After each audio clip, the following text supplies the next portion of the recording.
ग्लानिर्भवति भारतः तदा नाम सुजन्म्यहं संभवामि युगे युगे। ज्या ज्या वेळेस थोडे उभे राहा ना, बोला बोला। Welcome to your channel. सर्व साई भक्तांना ओम साईराम, मी ओमकार पांचा तुमचं पुन्हा एकदा स्वागत करतो माझ्या नवीन ब्लॉगमध्ये।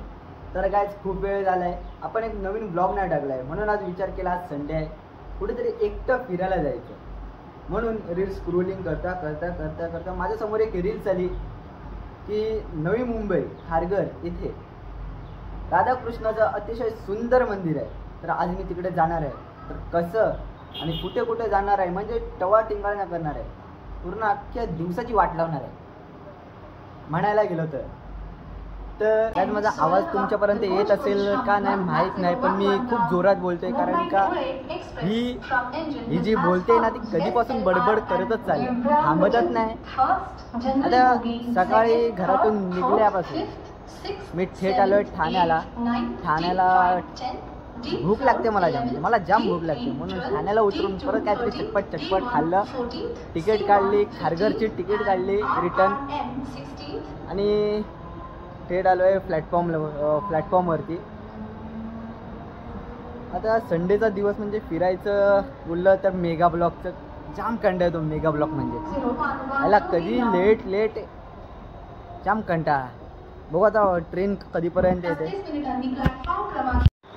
गाईज मला पनवेल ट्रेन तर भेटली नाही, म्हणून मी नेरूळ ट्रेन पकडून आलो इकडे नेरूळला।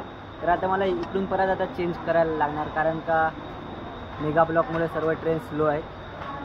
तर बघू आता कधीपर्यंत येते ट्रेन। आणि जर तुम्हाला जर ठाण्यावरून पनवेल ट्रेन जर डायरेक्ट भेटली तर तुम्ही डायरेक्ट खारघरला उतरू शकता, जर नाही भेटली तर माझ्यासारखे झाल नेरूळला उतरून चेंज करायला लागणार। बघू आता ट्रेन कधी येते।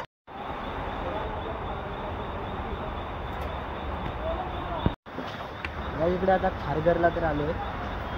आता इकडून बस पण अवेलेबल आहेत आणि रिक्षा पण। आता बस आता कोणत्या नंबरची बस आहे ते आता माहिती करायला लागेल, बघतो आता कोणती बस जाते तिकडे, तर तुम्हाला पण नेतो।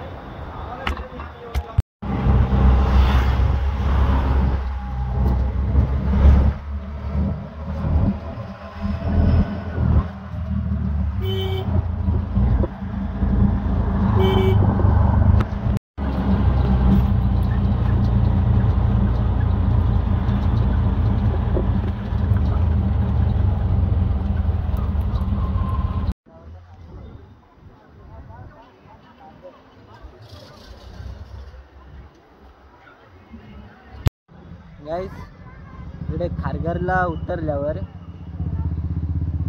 बस नंबर 45 आणि 54 अशा दोन बस आहेत, त्या तुम्हाला इस्कॉन टेम्पलच्या समोर येऊन सोडतील आणि तिकडून रिक्षा पण अवेलेबल आहेत।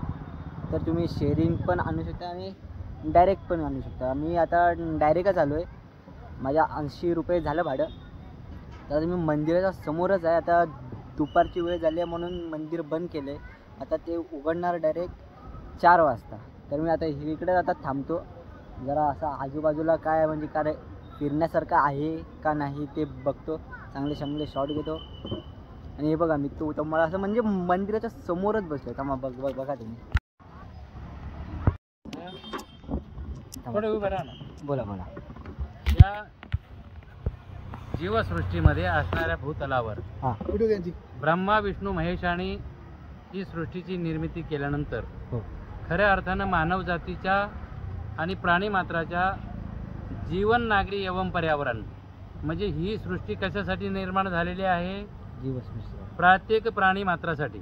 जर प्राणीमात्रासाठी जन्माला आली तर त्याच्यामध्ये इतर मानव जातीनं सरकार बनवून मग प्रत्येक राज्यामध्ये प्रत्येक देशामध्ये एक देशाचं केंद्र आणि राज्य सरकार बनवून फक्त काय केले, थोड्या एक छोट्या लोकांनी स्वतःचं सत्ता बनवून ह्या जगावर ह्या भूमीवर सगळे कारखाने प्रदूषण बनवले। हो ते तर आहे। त्याच्यानंतर हवेमध्ये असणारं वायू प्रदूषण बनवलंय आणि या सागर हा साधन सामुग्री जी पशु पक्षी प्राणी याच्यासाठी तयार झालेले असून ह्या समुद्रामध्ये जहाजं म्हणजे तुमच्या स्वतःच्या फायद्यासाठी असणारी ह्या जगाच्या 192 देशामध्ये, हा खंडप्राय देशामध्ये, आशिया खंड, आफ्रिका खंडामधून खऱ्या अर्थानं मानवजातीला आणि पशुपक्षी प्राणी, प्रत्येक प्राणी मात्रांनी ही सृष्टी सुंदर बनवण्यासाठी त्यांचा अधिकार आहे.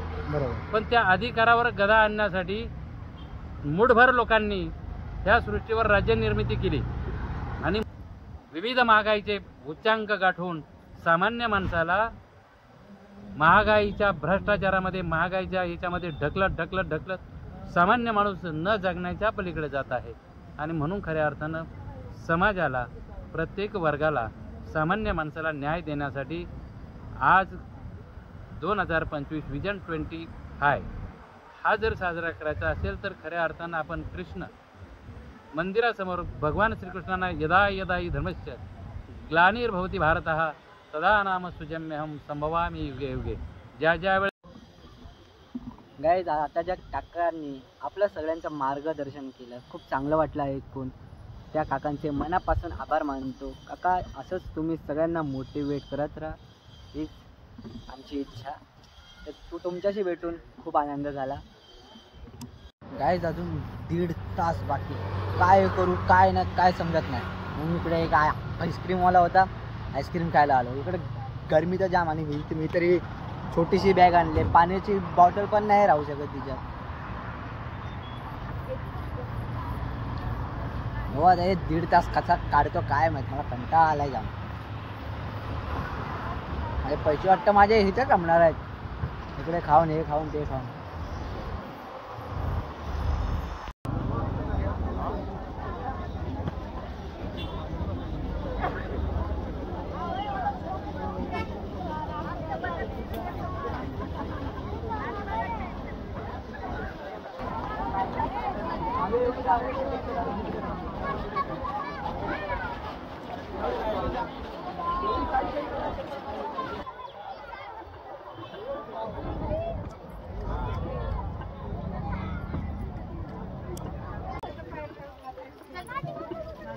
चला.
खरंच गाईज मला खूप चांगलं वाटलं मंदिर, खूप सुंदर आहे. आतल्या वातावरणात गेलो ना की मी तिथेच 15-20 मिनटं बसून होतो. असं म्हणजे एवढं शांत चांगलं वाटत होतं. इकडे गर्दी तर आहे, पण तुम्हाला दर्शनासाठी जास्त वेळ नाही लागणार, कारण का एकदम फटाफट म्हणजे लेफ्ट साईडने गेले की राईट साईडने येतात एक्झिट. तर म्हणजे मला 5 मिनटाहून जास्त दर्शनासाठी नाही गेले, एकदम पटकन झालं. मग मी इकडेच असं छोटे टेक घेत होतो व्हिडिओसाठी. खरंच मला खूप चांगलं वाटलं मंदिर.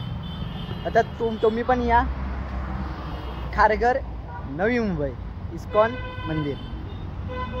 गाईज जर तुम्हाला हा ब्लॉग आवडला असेल तर लाईक करा, कमेंट करा, शेअर करा आणि सबस्क्राईब करायला विसरू नका. आणि त्या बाजूचा घंटा पण नक्कीच दाबा, जेणेकरून मी नवीन ब्लॉग टाकल्यास तो सर्वात आधी तुमच्यापर्यंत पोहोचेल.